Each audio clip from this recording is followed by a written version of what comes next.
Salut à tous, bienvenue dans cette nouvelle vidéo. Aujourd'hui, nous allons continuer avec notre série d'exercices sur la cinématique. Alors, si vous êtes nouveau sur la chaîne, je vous invite à vous abonner, à liker la vidéo et à partager massivement avec vos camarades, vos amis pour leur permettre de pouvoir en bénéficier également. Juste un like, ça ne coûte rien, mais ça nous soutient énormément. Ça nous encourage à faire à fournir tous ces efforts pour vous permettre de pouvoir comprendre les exercices. Alors, on y va avec l'exo suivant, donc l'exercice grand 1-7 de la cinématique donc tiré du livre d'Éclair. Alors on y va. Un voyageur arrive sur le quai de la gare à l'instant où son train démarre. Le voyageur qui se trouve à une distance d égale à 25 mètres de la portière pour vitesse constante V1 égale à 24 km par heure. Le train est animé d'un mouvement rectiligne d'accélération constante A égale à 1,20 mètres par seconde carré. Petit 1. Le voyageur pourra-t-il rattraper le train? Petit 2. Dans le cas contraire, à quelle distance L minimale de la portière parviendra-t-il? Alors, je vous ai dit que quand vous prenez un exercice, il faut prendre le temps de bien le lire, de relever les données et d'avoir une idée générale de l'exercice avant de commencer à traiter. Alors c'est ce que nous on a fait. Donc qu'est-ce qui est dit? Il est dit que on a un voyageur qui arrive sur le quai d'une gare à l'instant où son train démarre. Donc voici, nous on essaie de schématiser. Voici le voyageur qui arrive, voici le train. Juste quand lui il est arrivé, le train est en train de démarrer, le train a démarré. Donc on dit le voyageur qui se trouve à une distance d égale à 25 mètres de la portière court. Donc ça veut dire quand lui il est arrivé, le train a démarré en même temps, et au moment où lui il est arrivé, le train aussi a démarré. Lui il se trouvait à une distance d égale à 25 mètres de la portière. Donc qu'est-ce qu'il va faire? Puisque lui il veut rentrer, il veut voyager. Donc qu'est-ce qu'il va faire?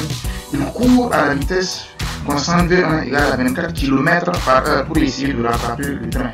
Donc, alors que le train, puisque le train a démarré au départ, sa vitesse était de, donc le train a démarré avec une accélération constante de 1,20 mètres par seconde. Donc, on veut savoir si le voyageur pourra rattraper le train. Donc, pour ce qu'on va faire, c'est qu'on va essayer de trouver les équations horaires du voyageur et du train. Donc, on dit que le voyageur court à la vitesse V1 égale à 24 km par heure. Donc, le voyageur maintient cette vitesse constante. Donc, ça veut dire que le voyageur est animé d'un mouvement rectiligne uniforme. Donc, pour cela, alors, on a bien schématisé la situation. Donc, voilà le voyageur donc, qui est à une distance d égale à 25 mètres du train. Donc, nous, on va choisir comme origine des dates l'instant où le train démarre. Donc, l'instant où le train démarre. Et à cet instant, le voyageur a une distance d égale à 25 mètres du train. Donc, l'instant du démarrage est notre origine des dates.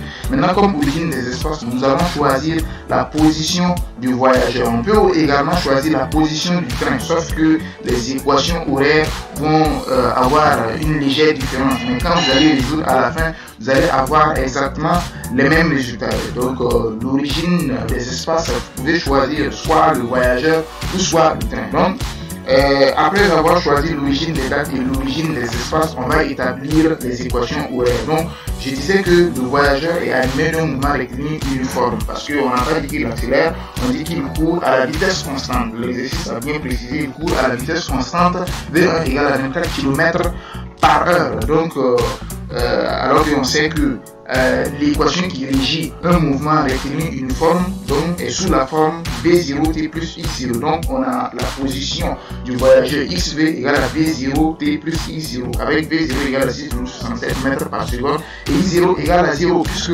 on a choisi comme origine des espaces la position du voyageur. Donc si là-bas c'est l'origine 0, donc naturellement la position initiale du voyageur sera x0 égale à 0. Donc d'où on a xv égale à 6,67 et maintenant on en vient maintenant à l'équation horaire du train. Donc qu'est-ce que l'exercice dit? L'exercice dit que le train est animé d'un mouvement rectiligne d'accélération constante A égale à 1,20 mètres par seconde carré. Et on a vu que pour un mouvement rectiligne uniformément varié, c'est-à-dire accéléré ou décéléré, l'équation de la position. L'équation horaire de la position, c'est sous la forme 1 demi de AT carré plus V0 T plus X0. Donc ici, l'équation de la position du train, c'est sous la forme 1 demi de AT carré plus V0 T plus X0, avec V0 égale à 0, puisque au départ, le train était à l'arrêt. Donc on a V0 égale à I0 et V0 égale à 0 et X0 égale à 25 mètres, puisqu'on a choisi comme origine des dates la position du voyageur. Et si la position du voyageur est l'origine des espaces, donc je disais, on a choisi comme origine des espaces la position du voyageur. Donc si la position du voyageur est l'origine des espaces, vous voyez que le train se trouve à 25 mètres de l'origine des espaces. Donc pour cela, on a x0 égale à 25. Donc, l'équation horaire de la position du train est égale à 0,6 t carré plus 25. Et maintenant, la question de savoir si le voyageur pourra rattraper le train.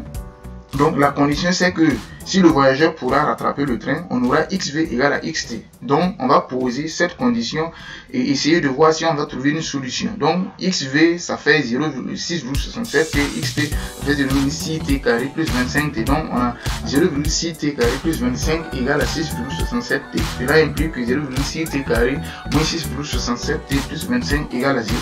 Donc, on va chercher le discriminant delta. Donc quand on cherche le discriminant delta, on se rend compte que delta est inférieur à 0. Donc comme delta est inférieur à 0, on n'a pas de solution. Donc le voyageur ne pourra pas rattraper le train. En petit 2, on demande, dans le cas contraire, à quelle distance L minimale de la portière parviendra-t-il? Donc pour connaître la distance L minimale de la portière à laquelle le voyageur pourra parvenir, on va calculer la différence entre la position du train et la position du voyageur. Puisque quand vous regardez le schéma, vous voyez que le train est devant le voyageur. Donc le train voilà, était à l'arrêt. Donc jusqu'à le train a démarré, le voyageur arrive et donc essaie de courir pour attraper le train. Donc vous voyez que le voyageur va courir, le train va démarrer, accélérer. Donc le voyageur va courir et se rapprocher du train, mais ne pourra jamais atteindre la portière. Donc il y aura une distance L minimale. Donc pour avoir cette distance L minimale, nous allons prendre la position du train, nous allons faire la différence de la position du train entre la position du train et la position du voyageur. Donc la distance L minimale, on aura L de t égale à la valeur absolue de xt moins xp, donc ce qui donne 0,6 t carré moins 6,67 t plus 25. Donc, une fois qu'on a ça, on va calculer le temps au bout duquel la différence entre la position du train et la position du voyageur est minimale. Donc, pour cela, on va calculer dérivée de L de t par rapport au temps. Vous savez que si la distance est minimale, si on dérive, ça va donner 0. Parce que si la distance est minimale, ça va donner une constante. Une distance minimale, c'est une valeur scalaire. Donc si on dérive par rapport au temps, on va trouver 0. Donc si on dérive par rapport au temps, on pourra trouver le temps au bout duquel la distance, elle, sera minimale. Donc on va dériver L de t par rapport au temps, ce qui va nous permettre d'avoir le temps au bout duquel la distance est minimale. Donc quand on dérive, on tire t égale à 5,56 secondes. Et une fois qu'on a trouvé le temps au bout duquel la distance est minimale, on remplace dans L de t pour avoir L minimale. Donc on a L minimale égale à 0,6 fois 5,56 au carré moins 6,67 multiplié par 5,56 plus 25. Et L minimale c'est égal à 6,5 mètres. Nous tirons vers la fin de notre exercice. Merci d'avoir regardé la vidéo. Je vous dis à la prochaine pour un autre exercice.